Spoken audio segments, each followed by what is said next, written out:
어제 우리 교동연합으로 합창제를 하면서 아마 여러분들도 많은 생각을 했을 것입니다. 아름다운 예배당을 세우고 거기서 했더라면 얼마나 좋을까. 그 꿈이 꼭 이루어지게 되기를 원합니다.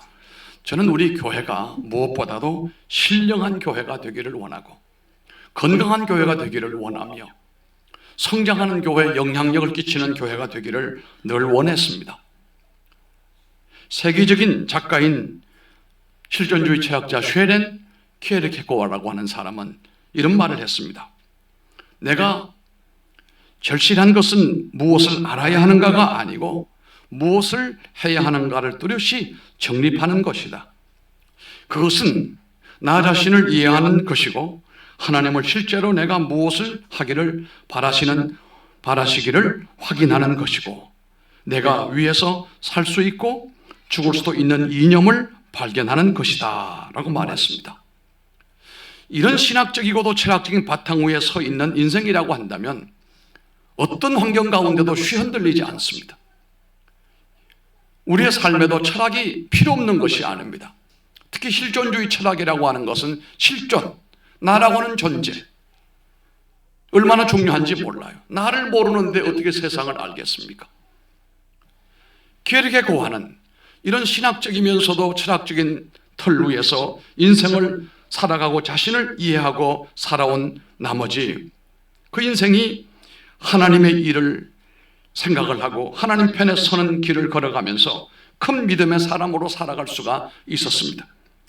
오늘 이 읽었던 본문의 말씀은 삶의 목표를 지닌 신앙생활에서 행동과 실천이라고 하는 것이 얼마나 중요한 것인가를 깨닫게 하는 말씀입니다. 무엇을 하는가가 중요한 것이 아닙니다. 어떤 효과를 내고 어떤 성과를 냈느냐라고 하는 것이 중요한 것이 아니라 이 말이에요. 오늘 보면 기적을 일으키고 귀신을 내어쫓고 역사를 일으켜도 나는 도무지 알지 못한다고 그랬어요. 하나님은 그걸 알지 못한다고 그랬어요. 그러면 하나님은 진정 알기를 원하시는 것이 무엇이며 하나님이 눈여겨보시는 것이 무엇일까? 라고 하는 질문에서 오늘 말씀을 여러분들에게 전하기를 바랍니다. 오늘 본문은 분명한 삶의 목표를 지닌 신앙생활에서 그리고 행동과 실천이라는 것이 참으로 중요하다는 사실을 말씀하는데요. 오늘 말씀의 20절 말씀을 보면 충격을 줍니다. 이러므로 그의 열매로 그들을 알리라 라고 말씀했습니다. 이 말씀보다 한 단계 더 충격적인 말씀은 23절입니다. 내가 너희를 도무지 알지 못하니 불법을 행하는 자들아 내게서 떠나가라 했습니다. 우리는 나름대로 열심히 신앙생활을 한답시고 생각을 하는데 과연 주님께서 말씀하시기를 내가 너를 잘 안다. 그래 네가 나를 위해 헌신하고 있음을 내가 잘 보고 있다. 그렇게 말씀하시는 것이 아니고 나는 열심히 했는데 나는 너를 도무지 모른다라고 말씀을 하신다면 이보다 더 큰 비극이 세상에 어디에 있겠습니까? 그러나 문제는 이런 비극이 누구에게나 있을 수가 있고 우리 믿음의 사람들에게도 있을 수가 있다는 사실이에요. 이러므로 우리 모두는 안심할 수가 없는데요. 그렇다면 이런 비극이 누구에게 해당되는 것일까요? 열매를 맺지 못하는 사람일까요? 그렇지 않습니다. 오늘 본문 17절의 말씀을 보면 이와 같이 좋은 나무마다 아름다운 열매를 맺고 못된 나무가 나쁜 열매를 맺나니 좋은 나무가 나쁜 열매를 맺을 수 없고 못된 나무가 아름다운 열매를 맺을 수 없느니라. 아멘. 이 말씀을 자세히 살펴보게 되면 열매만을 주장하는 얘기가 아닙니다. 열매를 많이 맺어라 열매만 주장하는 말씀이 아니고 본질적인 것이 여기서 나타나고 있는데 지금 본질적인 문제를 다루고 있음을 우리가 볼 수 있습니다. 이 말씀은 단순히 눈에 보이는 열매만을 가르치기 위한 결과 중심 메시지가 아니고 이 말씀을 잘 이해하기 위해서 우리는 갈라디아 5장을 살펴볼 수가 있어야 합니다. 바울에 의하면 열매는 두 가지가 있다고 말씀을 합니다.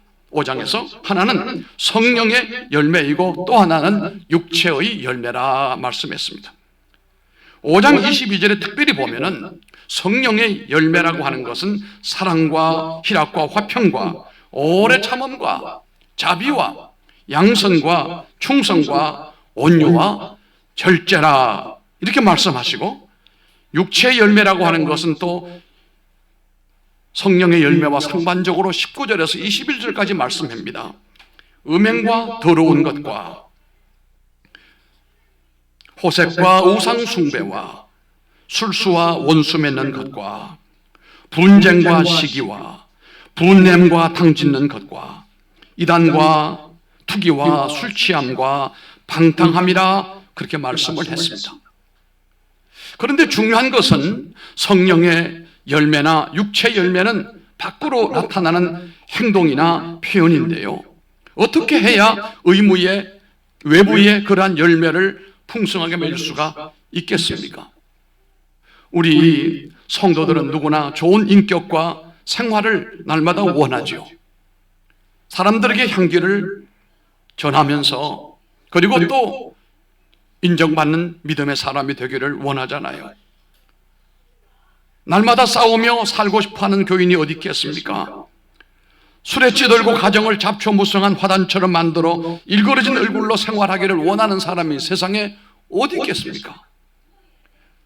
제가 여러분들을 가만히 보면 우리 성도들은 어떻게 하든지 잘 살아보려고, 좋은 믿음 생활 해보려고 발부동을 치는 사람들로 보입니다. 이왕이면 원수를 맺는 것보다 평안하게 좋은 관계 속에서 살려고 애를 쓰고 계시고, 타락하고 방탕한 삶에서 벗어나려고 애를 쓰고, 좀 더 기도하고 말씀 보는 시간을 가지려고 애를 쓰고, 할 수만 있다면 내 가진 시간과 물질을 들여 하나님의 선한 역사에 주역되려고 하는 그런 생각으로 살아가는 분들이 대부분입니다. 참으로 감사한 일이 아닐 수 없습니다. 그러나 이런 거룩한 하나님의 역사를 허물고 평안의 골짜기를 불안의 골짜기로 만드는 사람들도 있습니다. 그 원인은 무엇이며 왜 그렇게 사는 것일까요? 예를 들면 교회가 하나 되어 서로 아름다움을 간직하며 좋은 쪽이 돋보이면 좋을 텐데, 서로 자기 편을 만들고 분열과 차별의 씨를 뿌리며 하나 되는 것을 파괴하는 사람도 간혹 있습니다. 그야말로 포도원을 해치는 작은 여우지요. 그것은 가정이든 직장이든 교회이든 어떤 조직이든 서로 나누어지는 것은 불의한 것이며 서로에게 큰 상처를 주는 아픔이 될 수밖에 없습니다. 하나님은 하나됨을 원하시고 하나됨을 사랑하시는 분이에요.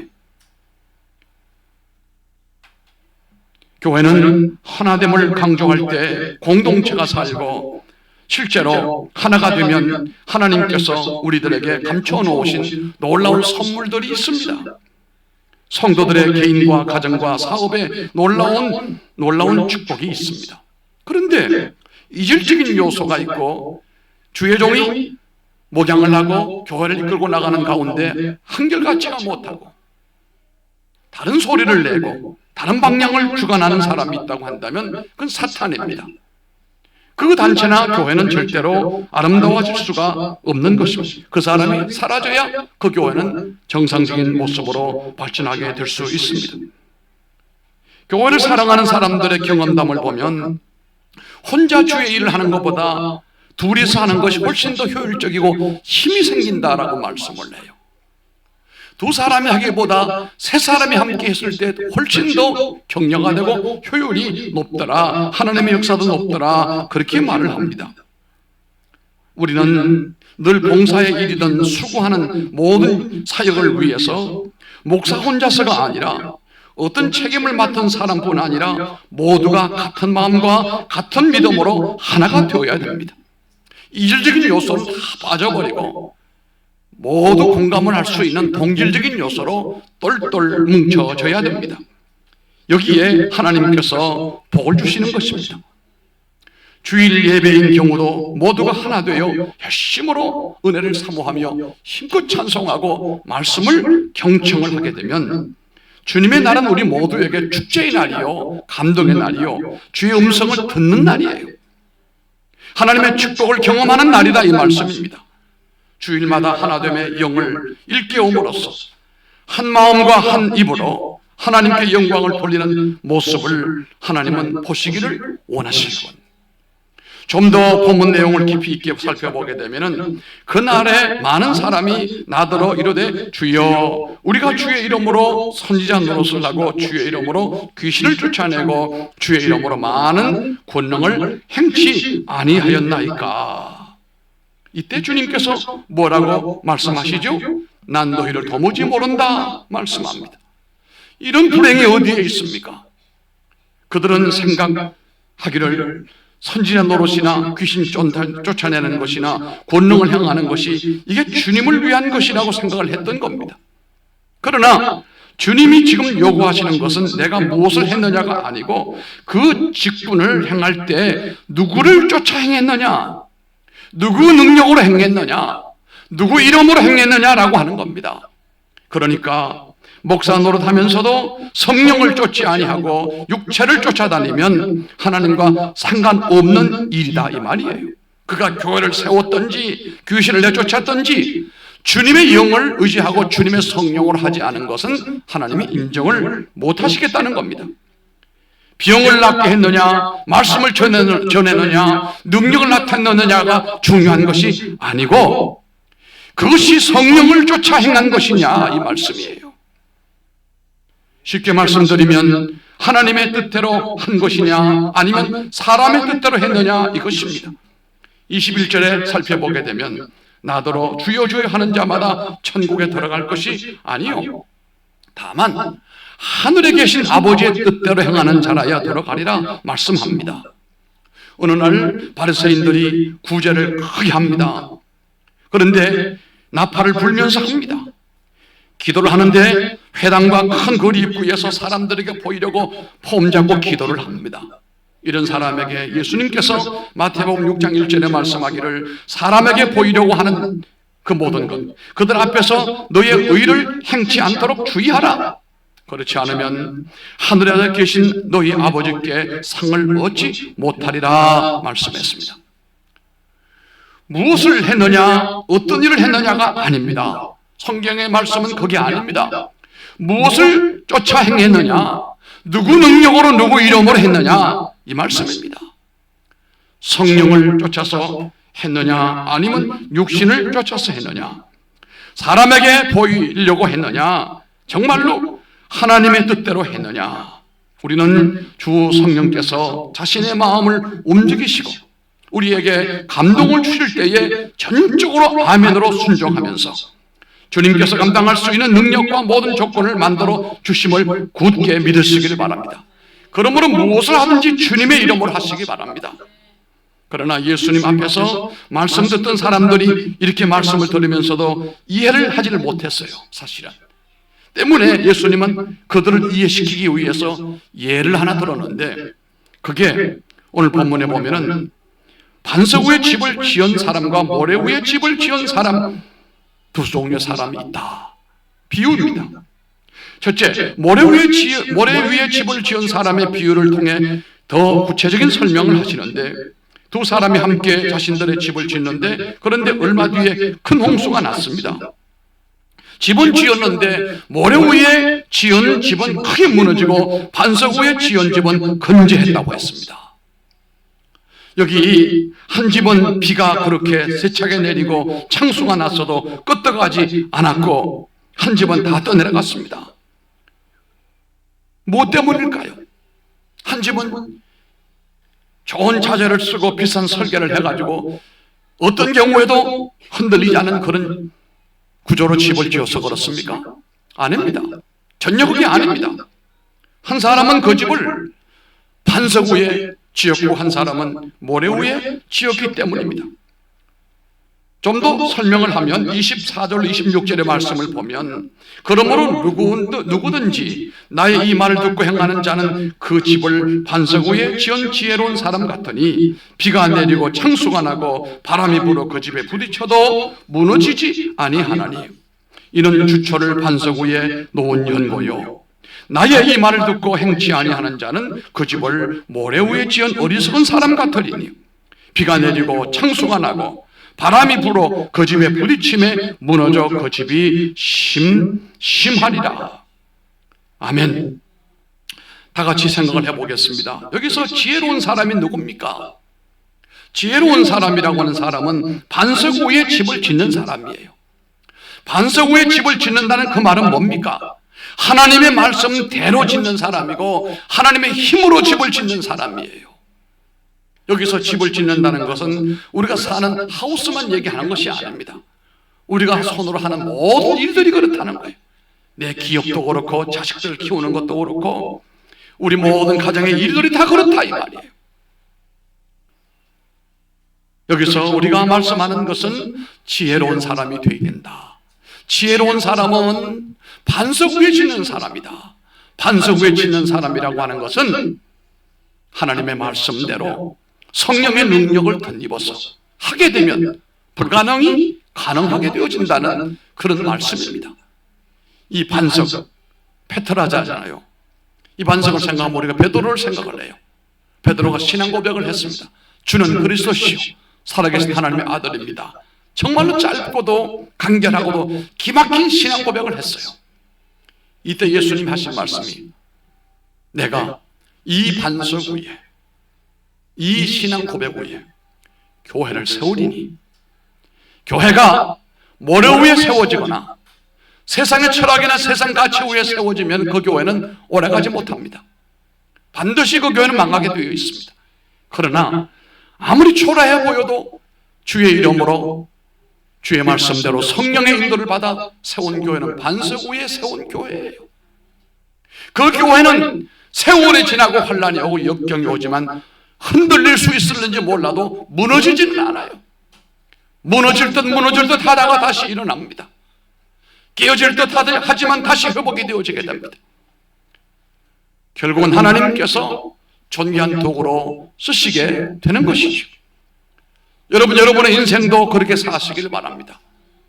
우리는 참으로 많은 지식을 가지고 있습니다. 많은 경험을 가지고 있습니다. 예전에 50년대, 60년대는 사실 이런 지식이나 경험이나 이런 것들이 미미했습니다. 그러다 보니까 전통을 따라 살 수밖에 없었어요. 1차 산업으로 살아가는 농경사회는 지식이 별로 필요하지 않았습니다. 그러나 지금은 3차 산업 가운데 AI 시대를 살아가는 우리들은 지식 공동체 안에 우리가 살고 있거든요. 전부 다 이 머릿속에 지식이 꽉꽉 차 있습니다. 예전에는 동네 대학생이 하나 있을까 말까 했는데요. 지금은 동네 한 사람 대학생이 아닌 사람이 한 사람 있을까 말까 해요. 그만큼 지식 중심적인 사회를 산단 말이에요. 저는 우리 손주들과 대화를 가끔 하다 보면은 깜짝 놀랄 때가 있어요. 내가 이 아이들하고 내가 모르는 게 있어요. 모르는 말을 할 때가 있어요. 할아버지가 손주랑 대화할 때 모르는 얘기를 한단 말이에요. 들어요. 깜짝 놀래요. 얘가 이걸 어디서 배웠을까? 물론 그 지식이라고 하는 것이 합리적이고 뿌리가 분명한 건 아닙니다만 들었고 보고 한 것들이 아이들, 저 유치원생들도 꽉 차 있어요. 그렇기 때문에 그들 마음, 그들의 머릿속에 예수 그리스도가 들어갈 자리가 점점 희박해진다는 거예요. 그 마음속에 예수님이 머물 수 있는 공간이 점점 줄어든다 이거예요. 50년대, 60년대 배고프고 곤고할 때는 영접할 수 있는 공간이 많았습니다. 영접할 수 있는 머리가 많았습니다. 오늘날은 사람들이 너무 많이 알고 너무 많이 채워놓고 있기 때문에 거기에 예수님이 들어갈 자리가 정말로 비좁아요. 사람들은 성과제일주의로 내가 오늘 말씀하잖아요. 귀신을 내쫓았습니다. 주의 이름으로. 능력을 행했습니다. 내가. 병자도 고쳤습니다. 대단한 거잖아요. 그런데 주님은 그거 전혀 반가워하는 기색이 없이 나와 상관없다. 내 곁을 떠나라고 그랬어요. 그러면 주님이 원하시는 바는 뭡니까? 페트라예요. 반석 위에 세워야 돼요. 주의 말씀 따라가야 돼요. 주의 은혜로 일해야 돼요. 그 여러분의 개인의 인생사든 여러분의 가정사든 산업이든 교회 일도 그렇게 해야만 주님이 도우시고 주님이 역사하신다는 사실이. 주님 없는 텅 비어있는 인간들만 바글바글하는 그런 교회 오래가지 못합니다. 시련이 오고 역경이 오게 되면 다 무너지게 됩니다. 어리석은 인생을 사는 사람들이 참으로 많습니다. 반드시 여러분들은 반석 위에 집을 짓는 사람처럼 인생을 그렇게 살기를 바랍니다. 내 말을 듣고 행하는 사람, 내 말에 기초해서 집을 짓는 사람. 그렇다면 어리석은 사람은 뭘까요? 내 말을 듣고 행치 않는 사람, 주의 말씀을 근성으로 들어요. 주의 종이 고면하는 말을 근성으로 들어요. 안타까워요. 저 사람이 나이가 저 정도 됐으면 제기하기도 어려울 텐데 왜 저렇게 주의 말씀 따라 안 살까? 어디서 배웠는지 어디서 들었는지 반죽짜리 지식만 가지고 이상한 궤변을 늘어놓고 있다. 안타깝습니다. 말은 하는데 행함이 없는 사람, 행하기는 하는데 하나님 말씀대로 사는 사람이 아닌 사람, 다시 말하면 자기 마음대로 기초를 세워놓고 자기 마음대로 인생을 살아가는 사람을 한마디로 말해서 어리석은 사람이다 이 말이에요. 결국은 다 무너지고 떠내려가고 아무것도 없습니다. 지난주에 저는 참 슬픈 일을 당했어요. 우리 대학에 교무처장으로 일을 하는 신실한 우리 한 분이 계셨어요. 늘 제게도 참 잘하고 내가 뭐라고 말하면 항상 알았습니다. 잘하겠습니다. 많은 직원들에게도 공감을 가지고 직원들이 한 50명이 넘는데 교직원들에게도 등망이 높아요. 그러니까 51세에 교무처장을 맡았지요. 그런데 지난번 자동차를 타고 이분은 이 실용음악을 전공한 사람으로서 저 영남 쪽에서는 대단한 사람이에요. 자기가 학원을 가지고 있고 그리고 여러 행사를 페스티벌도 하고 여러 개를 많이 하는데 그 사람 때문에 실용음악과 학생들은 늘 넘쳐요. 대구 쪽에서 행사가 있어서 갔는데 고속도로를 타고 가다가 운전을 하다가 심장마비가 온 거예요. 나이가 51예요. 고속도로에서만 거기서 숨이 멎어버렸어요. 그러니 사람들이 볼 수가 있습니까? 경찰차가 지나가다가 이상하다 싶어서 내려서 문을 열어보니까 거기 엎어져 죽은 거예요. 기가 막히죠. 아들은 지금 대학교에 지금 2학년짜리 하나가 있고 또 알고 봤더니 이분이 상당히 살아온 과정이 힘든 여정을 통해 여기까지 온 거예요. 거의 고아처럼 살았어요. 그런데도 교회를 떠나지 않고 믿음으로 살고 교회에서 격려와 용기를 줘서 간신히 대구에서 대학을 마치고 난 다음에 일본에 건너가서 실용음악을 전공을 하고 왔는데 하나님의 그를 축복하시니까 학원도 잘 되고 학교 교무처장 일도 참 잘했습니다. 그러나 그 다음날 3일째 되는 날 화장을 하고 한 줌의 흙을 갖다가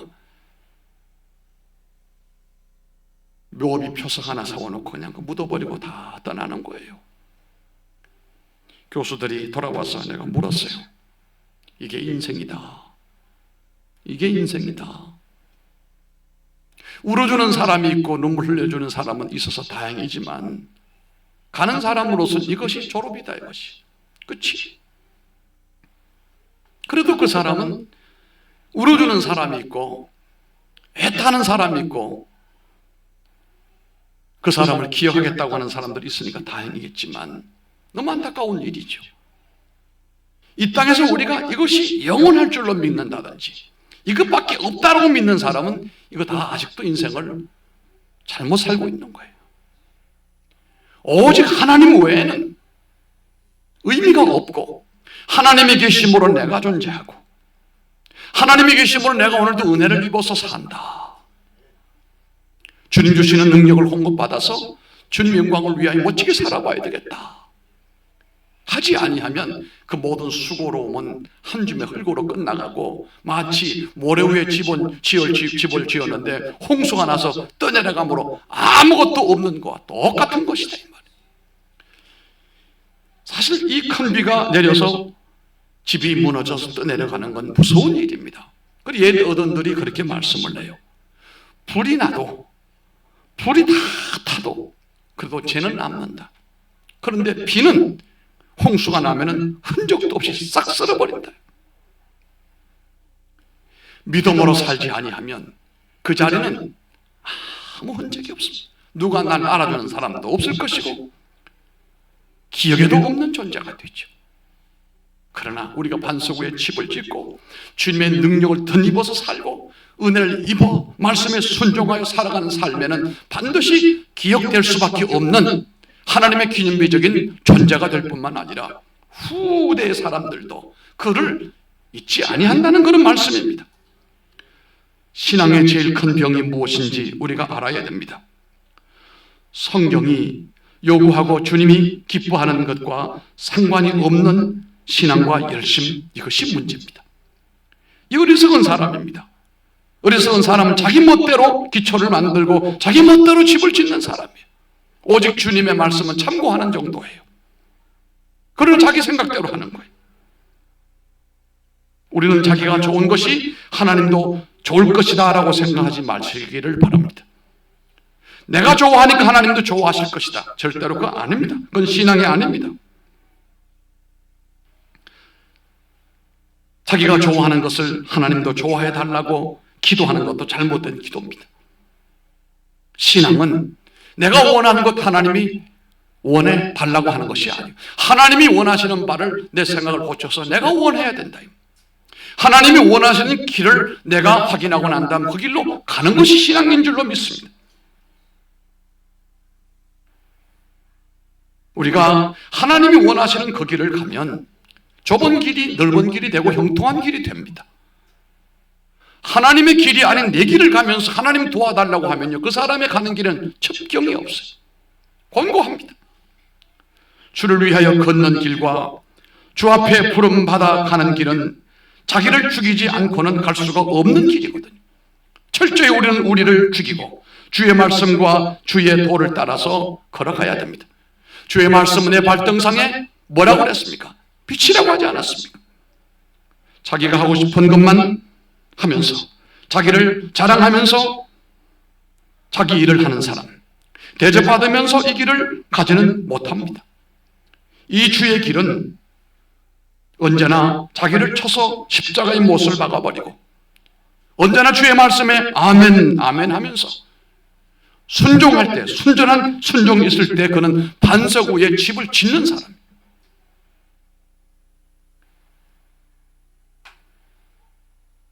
이제 이 가을이 지나가고 겨울이 오면 한 해가 지나갑니다. 아직도 기회가 있습니다. 이번 10월 달은 우리가 열매 맺는 계절로 가자.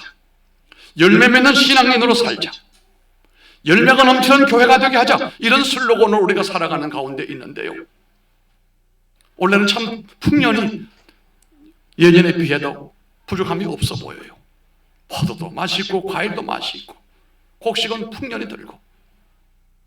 그런 정작 중요한 것은 내 영혼이 무르익어야 됩니다. 아멘. 주의 은혜가 내 심령후에 넘침으로 내가 하나님 앞에 기도하며 헌신하며 애썼던 모든 것에 넘치는 열매가 많아져야 된다는 말씀이에요. 내 속사람의 열매, 속사람의 아름다운 열매가 많아지는 계절이 되기 위해서 이제 얼마 남지 않았지만 이 계절에는 말을 좀 줄이고 열매 맺는 삶으로 우리가 가야 하지 않겠습니까? 주님을 인정하고 주의 말씀을 기다리고 주의 말씀에 순종하고 그 주의 길로 가는 것이야말로 반석 위에 여러분의 생을 완성하는 것이라고 보는 것입니다. 이것을 위해서 언제나 나를 쳐서 복종을 시켜야 돼요. 헛소리 하지 말고 이상한 소리 하지 말고 쳐서 오직 주의 길로 주의 말씀대로 가기를 바랍니다. 모두 우리 성도들이 자기를 죽이는 훈련을 통해서 최후의 승리를 거두는 성도들 되기를 주의 이름으로 축원합니다. 기도하십시오.